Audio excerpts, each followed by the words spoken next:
വാഴ 2 ആണ് പുതിയ വിശേഷം. ഏകദേശം 200 കോടിയിലേക്ക് അടുക്കുകയാണ്. ഇത് എക്സ്പെക്ട് ചെയ്തിരുന്നോ?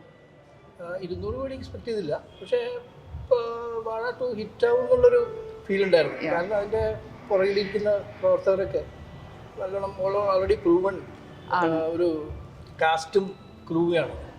അപ്പോൾ മോശം വരാൻ വഴിയില്ല. നമ്മൾ വിചാരിക്കുന്നതിലേക്ക് വലിയ സ്റ്റാർ കാസ്റ്റ് ഇല്ലാണ്ടാണ് വാഴ 2 വരുന്നത്. ഓഡിയൻസിൻ്റെ പേഴ്സ്പെക്റ്റീവ് മാറിക്കൊണ്ടിരിക്കുകയല്ലേ? അതിപ്പോൾ ഇപ്പോൾ ഞങ്ങൾക്ക് പറയാമല്ലോ, ഇപ്പോൾ കോവിഡിന് ശേഷം ആൾക്കാരുടെ ഒരു പേഴ്സ്പെക്റ്റീവ് മാറി. അതായത് ഒരു കണ്ടന്റ് ബേസ്ഡ് ഒരു ഔട്ട്ലുക്കാണ് അവർ നോക്കുന്നത്. അപ്പോൾ അതിൽ സ്റ്റാർസ് ഉണ്ടെങ്കിലും ഇല്ലെങ്കിലും അതിന് പ്രശ്നമൊന്നുമില്ല. കണ്ടന്റ് നല്ലതാണെങ്കിൽ ഇൻഫാക്റ്റ് ഇപ്പോൾ കഴിഞ്ഞ 5 കൊല്ലത്തെ സിനിമകൾ നോക്കിക്കഴിഞ്ഞാൽ ഏറ്റവും കൂടുതൽ ഹിറ്റ്സ് വന്നിരിക്കുന്നത് ന്യൂ കമേഴ്സും ടയർ 2 ടയർ 3 റേഞ്ചിലുള്ള ആക്ടേഴ്സിൻ്റെയാണ്. സൂപ്പർ സ്റ്റാർസിൻ്റെ ഉണ്ട്, എന്നാലും കുറവാണ്. അപ്പോൾ അത് നല്ലൊരു ട്രെൻഡാണ്. അത് ആക്ച്വലി കൂടുതലും എഫക്റ്റ് ചെയ്തിരിക്കുന്നത് കേരളത്തിലാണ്. കാരണം കേരളത്തിൽ നിന്നാണ് ഒരു ട്രെൻഡ് സെറ്റർ പോലെ ഈ ന്യൂ കമേഴ്സിനെയും വെൽക്കം ചെയ്തിട്ടുള്ള ഒരു മൂവ് വന്നിരിക്കുന്ന കേരളത്തിൽ. മോഹിനിയാട്ടമാണെങ്കിലും അതുപോലെ തന്നെയാണ്. കാരണം ഭരതനാട്യം 1 നല്ല സിനിമയായിരുന്നു.